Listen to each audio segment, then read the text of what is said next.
السلام علیکم ورحمۃ اللہ وبرکاتہ۔ ان الحمد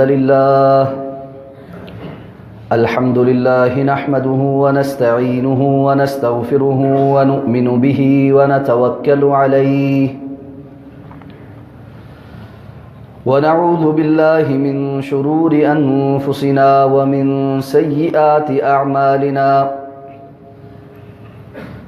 من يهده الله فلا مضل له ومن يضلله فلا هادي له وأشهد أن لا إله إلا الله وحده لا شريك له وأشهد أن محمدا عبده ورسوله اللهم صل على محمد وعلى آل محمد كما صليت على إبراهيم وعلى آل إبراهيم إنك حميد مجيد اللهم بارك على محمد وعلى آل محمد كما باركت على إبراهيم وعلى آل إبراهيم إنك حميد مجيد أما بعد فإن خير الحديث كتاب الله وخير الهدي هدي محمد صلى الله عليه وسلم وشر الأمور محدثاتها وكل محدثة بدعة وكل بدعة ضلالة وكل ضلالة في النار رب اشرح لي صدري ويسر لي أمري واحلل عقدة من لساني يفقهوا قولي اللهم انفعنا بما علمتنا وعلمنا ما ينفعنا وزدنا علما رب أعوذ بك من همزات الشياطين وأعوذ بك رب أن يحضرون أما بعد فأعوذ بالله من الشيطان الرجيم وكذلك يجتبيك ربك ويعلمك من تأويل الأحاديث ويتم نعمته عليك وعلى آل يعقوب كما أتمها على أبويك من قبل إبراهيم وإسحاق إن ربك عليم حكيم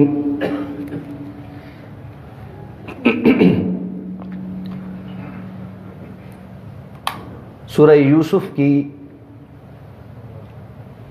تفسیر اور تفہیم کے حوالے سے خطبات جمعۃ المبارک کا سلسلہ جاری ہے۔ گزشتہ خطبہ جمعۃ المبارک میں ہم نے آیت 4 تا 6 کی تلاوت سنی، ترجمہ سمجھا،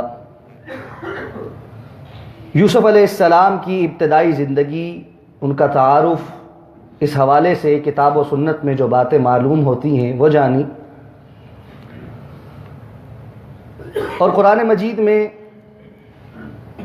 حضرت یوسف علیہ السلام کے جس خواب کا ذکر آیا ہے اس کی تفصیل بھی جانی۔ یعقوب علیہ السلام کا اپنے بیٹے کو اس خواب پر تنبیہ کرنا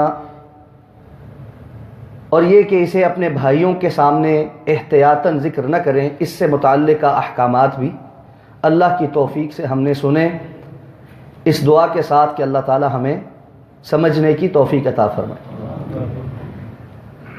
آیا نمبر 6 میں اللہ رب العزت نے ارشاد فرمایا کہ یعقوب علیہ السلام نے اپنے بیٹے حضرت یوسف کو اس خواب کے متعلق ایک بات اور بھی فرمائی اور کہا کہ وَكَذَلِكَ يَجْتَبِيكَ رَبُّكَ وَيُعَلِّمُكَ مِن تَأْوِيلِ الْأَحَادِيثِ، اور اسی طرح اللہ رب العزت آپ کو بھی چنے گا اور آپ کو خواب کی تعبیر کا علم عطا کرے گا۔ وَيُتِمُّ نِعْمَتَهُ عَلَيْكَ وَعَلَىٰ آلِ يَعْقُوبَ، اور اس طرح نعمت کو تمام کرے گا آپ پر بھی اور آل یعقوب پر بھی، کہ جیسے اس سے قبل آپ کے آباء و اجداد حضرت ابراہیم اور اسحاق پر بھی نعمت کی، یعنی اللہ تعالیٰ آپ کو نبوت سے سرفراز کرے گا جس طرح آپ کے آباء و اجداد انبیاء تھے، اس طرح آپ بھی نبی بنیں گے۔ اس آیہ مبارکہ میں وَيُعَلِّمُكَ مِن تَأْوِيلِ الْأَحَادِيثِ، اللہ آپ کو خواب کی تعبیر کا علم عطا کرے گا۔ آخری بات گزشتہ خطبہ جمعۃ المبارک میں یہ ہوئی تھی کہ اس سے متعلقہ چند باتیں جو رسول اللہ صلی اللہ علیہ وسلم نے اپنی امت کو سکھلائی ہیں، اس پر انشاءاللہ العزیز گفتگو ہوگی، اور آج انشاءاللہ یہیں سے گفتگو کا آغاز ہوگا۔ جیسا کہ یہ بات عرض کی جا چکی ہے کہ رسول اللہ صلی اللہ علیہ وسلم نے فرمایا لم يبق من النبوة الا المبشرات،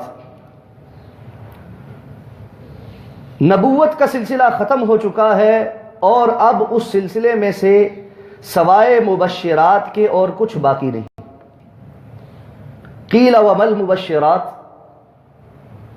آپ سے پوچھا گیا یہ مبشرات کیا ہوتی ہیں، تو آپ نے فرمایا الرؤیا الصالحہ، اور دوسری روایت میں الرؤیا الصادقہ، سچے اور اچھے خواب، یہ نبوت کا 46واں حصہ ہیں، اور بعض دیگر روایات میں 40واں اور اس سے کم و بیش بھی ذکر آیا۔ تو اب یہ مبشرات، سچے خوابوں کا آنا، یہ درست بات ہے، مبنی بر حقیقت بات ہے، لیکن خواب جب نظر آ جائے تو اس کے متعلق کیا احتیاطی تدابیر ہیں جو رسول اللہ صلی اللہ علیہ وسلم نے بتلائی۔ آپ صلی اللہ علیہ وسلم نے فرمایا اذا رأى احدکم الرؤیا، اگر تم میں سے کوئی خواب دیکھے، یحبها، اور اس میں وہ چیزیں دیکھے جو اس کو پسند ہیں، یعنی اچھا خواب دیکھے، فَإِنَّمَا هِيَ مِنَ اللَّهِ فَلْيَحْمَدِ اللَّهِ، تو اس کو پہلی بات جان لینی چاہیے کہ یہ خواب اللہ کی طرف سے ہے، تو اسے اللہ کا شکر ادا کرنا چاہیے۔ وَلْيُحَدِّثْ بِهَا، اور اگر چاہے تو اس خواب کو بیان کر دے۔ اب بیان کس سے کرنا ہے، ابھی آگے چل کر اس پر بات ہوتی ہے۔ اور فرمایا وَإِذَا رَأَى غَيْرَ ذَلِكَ، اگر کوئی شخص اس سے ہٹ کر کوئی خواب دیکھے، یعنی ناپسندیدہ چیز دیکھے، برا خواب دیکھے، فرمایا ہی امین الشیطان، اس کو جان لینا چاہیے یہ خواب شیطان کی طرف سے ہے، شیطانی خواب۔ فَلْيَسْتَعِذْ بِاللَّهِ مِن شَرِّهَا، پہلا حکم یہ ہے اس خواب کی شر سے بچنے کے لیے اللہ سے پناہ مانگ۔ اور پھر فرمایا وَلَا يَذْكُرْ لِأَحَدٍ، اس خواب کو کسی سے بھی ذکر نہ کرے۔ فَإِنَّهَا لَا تَضُرُّ، اگر وہ اس خواب کو کسی سے ذکر نہیں کرے گا تو یہ شیطانی خواب اس کو کوئی نقصان نہیں پہنچا پائے۔ اس حدیث کو امام بخاری نے اپنی صحیح میں بیان کیا ہے۔ دوسری روایت یہ بھی صحیح بخاری کی روایت ہے، آپ صلی اللہ علیہ وسلم نے فرمایا الرؤیا الصالحہ من اللہ، نیک خواب، اچھا خواب اللہ کی طرف سے ہے۔ والحلم من الشیطان، اور برا خواب شیطان کی طرف سے ہے۔ لمن رأى شيئا يكرهه فلينفث عن شماله ثلاثا، تم میں سے اگر کوئی ایسی چیز خواب میں دیکھے جو ناپسندیدہ ہو، اسے چاہیے کہ وہ جاگنے پر بائیں طرف 3 مرتبہ ایسے دھتکار دے، ایسے کر کے بائیں طرف دھتکار دے۔ وَيَتَعَوَّذْ مِنَ الشَّيْطَانِ، اور اللہ سے شیطان کی شر سے پناہ مانگے، اعوذ باللہ من الشیطان الرجیم، یہ پڑھے۔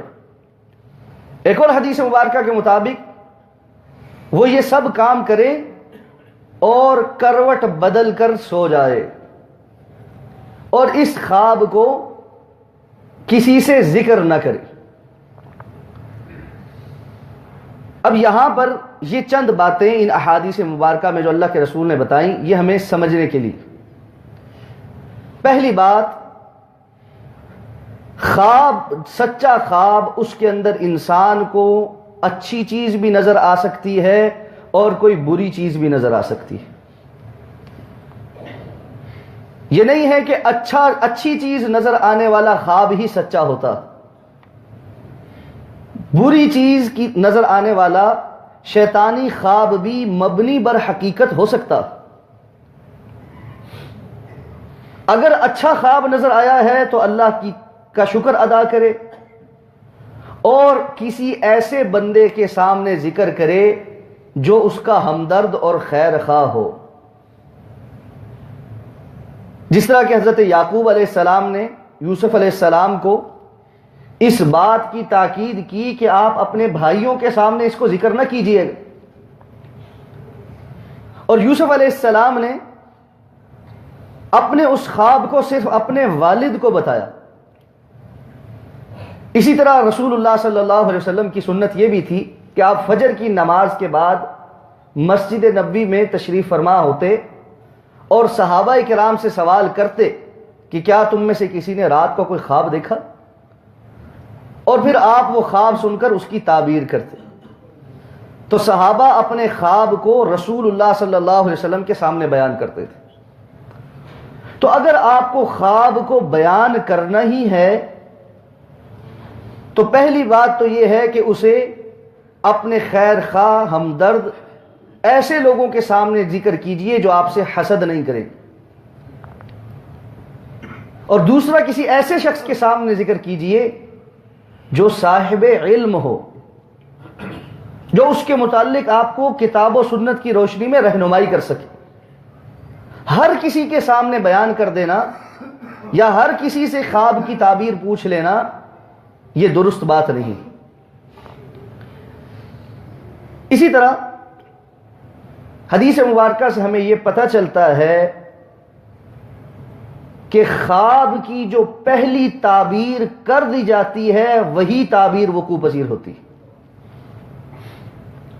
اگر خواب سچا ہے، اضغاث و احلام بھی ہوتے ہیں جن کا ذکر آئے گا، ایسے خواب جو انسان کو ویسے ہی دن کو جو کام کرتا رہا، رات کو وہی بات لاشعور کے اندر جو ہے وہ نظر آتی رہی۔ کوئی ایسا کھانا کھا کر سویا جو مرچ مسالے والا تھا، اب نیند میں اس کو جسمانی طور پر پیاس محسوس ہو تو رات کو اس کو خواب میں سمندر اور پانی والی چیزیں نظر آنی شروع ہو جائے۔ اسی طرح کوئی ڈراؤنی چیز، ڈراؤنی بات رات کو ذکر کر کے سو گیا تو رات کو خواب میں اسی طرح کی چیزیں، اسی طرح کی باتیں ہونی شروع ہو گئیں۔ یہ اضغاث و احلام ہیں، یہ لایانی قسم کے خواب ہیں، ان کی کوئی حقیقت نہیں۔ بامعنی با مقصد خواب اگر کسی کے سامنے بیان کیا جائے اور وہ اس کی جو پہلی تعبیر کر دے تو اللہ کے رسول نے فرمایا وہ تعبیر وقوع پذیر ہو جاتی ہے۔ سورہ یوسف میں ہی آگے حضرت یوسف علیہ السلام کے واقعے میں جب وہ حضرت یوسف علیہ السلام کی جیل کے ساتھیوں نے ان کے سامنے خواب بیان کیے، دو لوگوں نے، تو ایک کو حضرت یوسف علیہ السلام نے تعبیر یہ بتلائی کہ تم بادشاہ کے مصاحب بن جاؤ گے، قریبی بن جاؤ گے، اور دوسرے کو تعبیر یہ بتائی کہ تمہارا خواب بتاتا ہے کہ تمہیں پھانسی پر لٹکایا جائے گا، سولی ہوگی، موت کی سزا، اور تمہاری لاش کے اوپر جو ہے وہ پرندے آ کر نوچیں گے۔ بعض مفسرین نے لکھا ہے اس موقع پر یہ جس کو بتایا گیا تھا کہ تمہارے خواب کی یہ تعبیر ہوگی، اس نے اس وقت کہا کہ مجھے تو یہ خواب نظر ہی نہیں آیا تھا، میں نے تو ویسے ہی بیان کر دیا آپ کے سامنے۔ قرآن بیان کہتا ہے قضی الامر، جس معاملے میں تم پوچھنے آئے تھے اب تو وہ فیصلہ ہو چکا، اب اسی طرح ہوگا جیسی تعبیر بیان کر دی۔ تو اندازہ لگائیں تعبیر ایسی چیز ہے، اگر کوئی جھوٹا خواب بھی بیان کر دے اور تعبیر کرنے والا اس کی تعبیر بیان کر دے تو اللہ کی طرف سے وہ امپلیمنٹ ہو جاتی ہے۔ اسی لیے رسول اللہ صلی اللہ علیہ وسلم نے سخت ترین تنبیہ کی ہے کہ کوئی شخص جھوٹا خواب بیان کرے۔ یہ جھوٹے خواب بیان کرنا بہت بڑا گناہ ہے، اور اس کے انسان کی زندگی میں پھر انطباقات ہوتے ہیں، پھر اس کے اثرات ہوتے ہیں۔ اس لیے ایسا نہیں ہے کہ آپ نے خواب دیکھا اور بس اس کا چرچا کرنا شروع کر دیا۔ خواب میں تو کچھ مبہم سی چیز دیکھی، لیکن خود اپنی طرف سے اس کے اندر 4 باتیں ملا کر بیان کر دی۔ یہ معاملہ اتنا نہیں ہے کہ بس خواب ہی تھا، میں نے جو مرضی کہہ دیا، یہ کون سی حقیقت ہے؟ نہیں، یہ انسان کی زندگی پر اثر رکھتی ہے۔ بسا اوقات بعض لوگ سوچتے ہیں یہ کیسے اثر رکھتی؟ تو قرآن مجید کی ایک آیہ مبارکہ سن لیجیے۔ اللہ رب العزت ارشاد فرماتے ہیں اللہ یتوفی الانفس حین موتها والتي لم تمت في منامها فيمسك التي قضى عليه الموت ويرسل الأخرى إلى أجل مسمى۔ اللہ ہر نفس کو قبض کرتا ہے، فوت کرتا ہے، حین موتها، اس کی موت کے وقت، والتي لم تمت في منامها، اور جس نفس کے لیے ابھی موت کا وقت مقرر نہیں ہوا اس کو اس کی نیند میں اس کی روح کو قبض کیا جاتا ہے۔ تو جس پر موت کا وقت آ چکا، فَيُمْسِكُ الَّتِي قَضَى عَلَيْهِ الْمَوْتِ، جس پر موت کا وقت کا فیصلہ ہو گیا اس کی روح کو قبض کر کر روک لیا جاتا ہے، وَيُرْسِلُ الْأُخْرَى إِلَىٰ أَجَلٍ مُّسَمًّى، جس کی روح نیند میں قبض کی گئی تھی اس کی روح کو ایک وقت تک کے لیے، جب تک اس کی اصل موت کا وقت آنا ہے، دوبارہ اس کے جسم کی طرف لوٹا دیا جاتا۔ تو نیند چھوٹی موت ہے، اسی لیے علماء نے اس کو چھوٹی موت قرار دیا ہے۔ بڑی موت میں انسان کے جسم سے روح مکمل طور پر نکل جاتی ہے اور واپس نہیں لوٹتی۔ نیند جو چھوٹی موت ہے اس میں انسان کے جسم سے روح نکلتی ہے، اور ابن قیم رحمہ اللہ فرماتے ہیں ایک لطیف سی چیز، ایک ڈور سی اس کو اس کے جسم کے ساتھ باندھ کر رکھتی ہے۔ جس طرح پتنگ ہوا میں بلند ہو جاتی ہے اور ایک باریک سی ڈور جو ہے وہ اس کو آپ کے ساتھ منسلک رکھتی ہے، تو وہ کیا بیان کرتے ہیں کہ روح جو ہے یہ ہے ہی لطیف چیز، اور جب یہ جسم سے نکلتی ہے تو نیند کی حالت میں ایک باریک سا رشتہ اس کا جو ہے وہ انسان کے جسم کے ساتھ جڑا رہتا۔ یہی وجہ ہے ہم میں سے اکثریت نے یا سب نے ہی اپنی زندگی میں اس بات کا مشاہدہ اور تجربہ ضرور کیا ہوگا کہ اگر بہت گہری نیند سے آپ کو کوئی اچانک اٹھا دے تو آپ کے اعضاء جو ہیں وہ مکمل کام نہیں کر رہے ہوتے۔ ایک دم کوئی جگائے تو آپ ہڑبڑا کے اٹھتے تو ہیں، لیکن دماغ بھی سوچنے سمجھنے میں کہاں ہوں، کدھر ہوں، کس سے مخاطب ہوں، چند سیکنڈ لگاتا۔ اور اسی طرح ہاتھ اور پاؤں بھی، آپ کسی چیز کو پکڑنے کی فوراً کوشش کریں تو کام نہیں کر رہے ہوتے۔ ڈاکٹر صاحب سامنے بیٹھے ہیں، وہ تو کوئی اور تعویل کریں گے اس کی، لیکن بہرحال علماء یہ بیان کرتے ہیں کہ اس وقت انسان کے جسم کے ساتھ روح کا پورا تعلق موجود نہیں ہوتا، جس کی وجہ سے یہ صلاحیتیں کچھ معدوم ہوتی، اور جیسے وہ روح پوری واپس جسم میں لوٹتی ہے، جو قرآن بیان کر رہا ہے وَيُرْسِلُ الْأُخْرَى إِلَىٰ أَجَلٍ مُّسَمًّى، جو نیند میں اس کی روح نکلی تھی، اس کو جب وہ واپس آتی ہے ایک وقت تک کے لیے، تو آنے میں جو ٹائم لگا پوری طریقے سے سیٹل ہونے میں، یہ اس کا وقفہ ہوتا۔ اب یہ جو روح نیند کے دوران انسان کے جسم سے نکلی، اس نے کچھ جگہوں کے سفر کیے، اور اس کو عالم ملکوت کہا جاتا ہے، اور اللہ رب العزت اگر اس کو کوئی چیز اس میں دکھانا چاہیں، بتانا چاہیں، تو کبھی سچے اور اچھے خواب کی صورت میں وہ نظر آتی ہے، اور اگر کبھی شیاطین اس تک کوئی بات پہنچانا چاہیں یا ڈرانا چاہیں تو وہ بات اس تک پہنچتی۔ اور جب انسان جاگتا ہے تو اپنی روح کے اس سفر میں خواب کی صورت نظر آنے والی یہ بعض چیزیں مبنی بر حقیقت چیزیں اس کو یاد رہ جاتی۔ تو انسانی جسم کا اور انسانی زندگی کا روح کے ساتھ ایک گہرا تعلق ہے۔ تو اس روحانی سفر میں آپ نے جو کچھ پایا اس کا آپ کی زندگی پر اثر ہے، اور بالکل جس طرح آپ اپنی باقی زندگی کے اندر سچ اور جھوٹ کے اثرات کو محسوس کرتے ہیں، اس روحانی سفر کے بھی سچے اور جھوٹے اثرات آپ کے اوپر منطبق ہوتے۔ اس لیے خواب کے متعلق بہت زیادہ احتیاط کی ضرورت ہے کہ اس کو ہر کسی کے سامنے نہ بیان کیا جائے، نہ اس میں کوئی مبالغہ آرائی کی جائے، اور جھوٹا تو ہرگز نہ بیان کیا جائے۔ ایک بات اور سمجھ لیجئے، سچے خواب کا نظر آنا ولایت کی یا اللہ کے پسندیدہ لوگوں کی نشانی ضروری نہیں ہے۔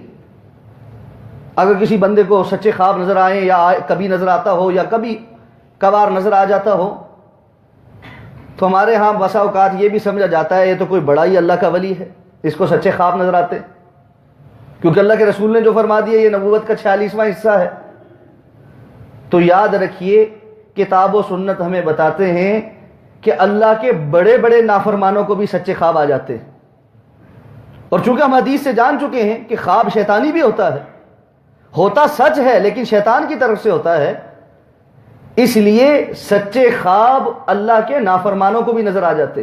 مثلا ایک واقعہ بھی آپ کے سامنے بیان کیا کہ یوسف علیہ السلام کے جیل کے ساتھی انہوں نے خواب دیکھے، سچے دیکھے۔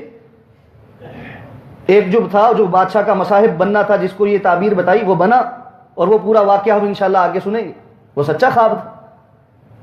لیکن جس وقت وہ خواب بیان کر رہے ہیں وہ مسلمان نہیں تھے، مشرک تھے، اسی لیے یوسف علیہ السلام نے ان کے سامنے خواب کی تعبیر بیان کرنے سے پہلے باقاعدہ توحید کی ان کو دعوت دی۔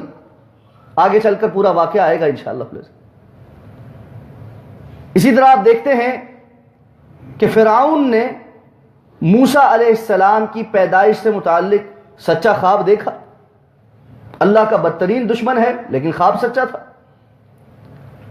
اسی طرح ایران کے کسریٰ نے رسول اللہ صلی اللہ علیہ وسلم کی پیدائش پر، آپ کی اس دنیا میں تشریف لانے پر خواب دیکھا، اور اس نے اپنے جو نجومی تھے اور جو جادوگر تھے ان سے بلا کر تعبیر بھی پوچھی، اور اسے بتایا گیا کہ کوئی ایسا بچہ پیدا ہوگا جو تمہاری جس کی ماننے والے تمہاری سلطنت کا خاتمہ کریں۔ اس نے کہا پھر اس بات کا کیا مطلب ہے کہ میں نے خواب میں 11 جو ہے وہ چیزیں گرتی دیکھی اور یہ دیکھا یہ دیکھا۔ اسے بتایا گیا کہ اس کا مطلب یہ ہے کہ اتنے سال تو ابھی تمہاری حکومت باقی ہے، اس کے بعد جو ہے تمہاری آنے والی نسلوں میں سے کسی کی حکومت جو ہے وہ ختم کریں گے۔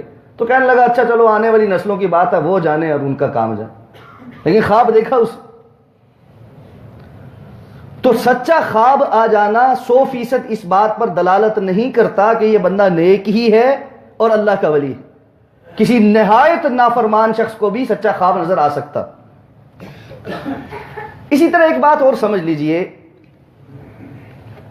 حضرت یعقوب علیہ السلام نے حضرت یوسف علیہ السلام کو فرمایا وَيُعَلِّمُكَ مِن تَأْوِيلِ الْأَحَادِيثِ، اللہ آپ کو خواب کی تعبیر کا علم عطا کرے گا۔ اس سے علماء نے یہ استدلال بھی کیا ہے کہ وہ علوم جو لدنی علوم ہیں، خواب کی تعبیر بھی ان میں سے ہے۔ خواب کی تعبیر کوئی کسبی علم نہیں ہے۔ کیا معنی اس بات کا؟ خواب کی تعبیر کا علم اللہ تعالیٰ جسے چاہتے ہیں عطا فرماتے ہیں۔ یہ ایسا نہیں ہے کہ میں 4 کتابیں پڑھ کر خواب کی تعبیر کرنا سیکھ جاؤں۔ بعض لوگ ایسا کر سکتے ہیں، لیکن یہ ہر صورت اسی صورت ممکن ہوتا ہے جب اللہ نے ان کے اندر یہ صلاحیت رکھی ہو، اور اس کے بعد وہ بعض علماء کی لکھی گئی تعبیر الرؤیا یا کتابیں پڑھ لیں تو ان سے استفادہ ہو جاتا ہے۔ لیکن کتنے ہی لوگ ہیں، کتنا ہی مرضی تعبیر الرؤیا بے شک حفظ کر لیں، خواب کی تعبیر نہیں سمجھ سکتے۔ تو یہ بھی کوئی کسبی علم نہیں ہے، یہ اللہ کی طرف سے عنایت ہے۔ ہاں انسان اس کے لیے اللہ سے دعا کر سکتا۔ اب اس کے بعد اللہ رب العزت نے ارشاد فرمایا لقد کان فی یوسف واخوتہ آیات للسائلین، یوسف علیہ السلام اور ان کے بھائیوں کے قصے میں بڑی نشانیاں ہیں سوال کرنے والوں کے لیے، عبرتیں ہیں سوال کرنے والوں کے لیے۔ اب اس سے آگے پورا واقعہ باقاعدہ شروع ہو گیا ہے۔ بھائی آپس میں مشورہ کر رہے ہیں کہ ہم ایک جتھا اور گروہ ہونے کے باوجود 10 بیٹے ہیں، کڑیل جوان ہیں، لیکن والد کی نظر میں وہ مقام حاصل نہیں کر سکے جو چھوٹے سے یوسف اور اس کے بھائی کو حاصل ہے۔ اس معاملے میں ہمارے والد سری غلطی پر ہیں، اِنَّ أَبَانَا لَفِي ضَلَالٍ مُبِينٍ۔ اب مشورہ کیا ہو رہا ہے، اس معاملے سے نپٹا کیسے جائے؟ اقتلوا یوسف، یوسف کو قتل کر دیتے ہیں۔ اب اطرحوہ فی ارضا یخل لکم وجہ ابیکم وتکونوا من بعدہ قوما صالحین، یا کسی بہت دور دراز علاقے میں چھوڑ آتے ہیں، جنگل بیابان کہیں، اور بعد میں کچھ عرصے کے بعد باپ بھول جائے گا، ہم ہی سامنے ہوں گے، ہمیں یاد رکھے گا، اور پھر اللہ سے توبہ استغفار بھی کر لیں گے اور نیکوکار نیک عمل بھی کر لیں گے، اللہ بھی معاف کر دے۔ اب بھائیوں میں سے ایک بھائی نے مشورہ دیا کہ اگر ایسا کوئی کام کرنا ہے تو لا تقتلوا، قتل تو نہ کرو یار، بھائی تو ہے، ایسا کرو کسی کنویں کی گہرائی کے اندر ڈالاؤ۔ ممکن ہے لوگ سفر پر قافلے گزرتے ہیں، پانی کے لیے رکتے ہیں، کوئی قافلے والا پانی نکالتے ہوئے دیکھ لے اور اس طرح اپنے ساتھ لے جائے، کہیں کوئی جان بخشی ہو جائے، قتل ہمارے ذمہ نہ آئے۔ مفسرین کرام نے لکھا ہے یہ جو مشورے آپس میں ہو رہے ہیں، پتہ یہ چلتا ہے کہ یہ اکثر اوقات ہوتے رہتے تھے، اور ایک بھائی کا یہ مشورہ دینا، وہ بھی ڈرتے ڈرتے انداز میں، اس بات پر دلالت کرتا ہے کہ ان کو کس قدر حسد اور بغض تھا۔ اب یہاں پر چند باتیں دوبارہ میرے اور آپ کے سمجھنے کے لیے یاد رکھیے، حسد بدترین اخلاق ہے، اور حسد کرنے والا سوائے اپنے نقصان کے اور کچھ نہیں کرتا۔ سب سے بنیادی بات سمجھ لیجئے کہ حسد بدترین گناہ کیوں ہے۔ اللہ تعالیٰ نے کسی کو کوئی نعمت دی اور آپ نے حسد کیا، میں نے حسد کیا، تو اس کا کیا معنی کہ یہ نعمت اس کو کیوں ملی ہے؟ اور پھر یہ خواہش کہ یہ نعمت اس سے چھن جائے اور مجھے میسر آ جائے، اس کا مطلب ہے یہ شخص اللہ کی تقسیم پر راضی نہیں ہے۔ یہ سمجھتا تھا کہ اس بات کا تو میں حقدار ہوں کہ مجھے یہ چیز ملتی، اللہ نے میرے ساتھ ناانصافی کی ہے۔ یہ وہ شیطانی سوچ ہے جو ابلیس میں پیدا ہوئی تھی۔ کیا نا خیر من، میں تو انسان سے بہتر ہوں، آدم سے بہتر ہوں، میں آگ سے پیدا کیا گیا، یہ مٹی سے پیدا کیا گیا، اگر سجدہ کروانا تھا تو آدم کو مجھے سجدہ کرواتے، یہ میں اس کو سجدہ کروں، میں اس بات کو نہیں مانتا۔ اس کے برعکس رسول اللہ صلی اللہ علیہ وسلم نے کیا سکھایا ہے؟ وَارْضَ بِمَا قَسَمَ اللَّهُ لَكَ تَكُنْ أَغْنَى النَّاسِ، تم اللہ کی تقسیم پر راضی ہو جاؤ، اس دنیا کے سب سے امیر انسان بن جاؤ۔ اس لیے کہ آپ نے فرمایا الغنا غنى القلب، امیری تو اصل میں دل کی امیری کا نام ہے۔ دنیا سارے کا پیسہ انسان کے پاس ہو، دل بخیل ترین ہو، کیا فائدہ؟ دل امیر ہو، دل میں اطمینان اور سکون ہو، تب امارت۔ اس لیے حاسد شخص اللہ کی رضا پر راضی نہیں ہوتا، اور جو اللہ کی رضا پر راضی نہیں، اس سے بدترین شخص اور کون ہے؟ حسد سے متعلق یہ کس طرح انسان کی نیکیوں کو کھا جاتا ہے، اس کے کیا اثرات نکلتے ہیں، نسلوں پر اس کے کیا اثرات نکلتے ہیں، اور جس سے حسد کیا جائے اس کو کیا کرنا چاہیے، اور کس کس بات پر حسد کیا جا سکتا ہے یا حسد کے مقابلے رشک کیا جا سکتا ہے، اس سے متعلق انشاءاللہ اگلے خطبہ جمعۃ المبارک میں گفتگو کریں گے۔ اللہ تعالیٰ سے اس دعا کے ساتھ اللہ تعالیٰ مجھے اور آپ کو سمجھ کر عمل کرنے کی توفیق عطا فرمائے۔ اقول قولی ھذا واستغفر اللہ لی ولکم ولسائر المسلمین برحمتک یا ارحم الراحمین۔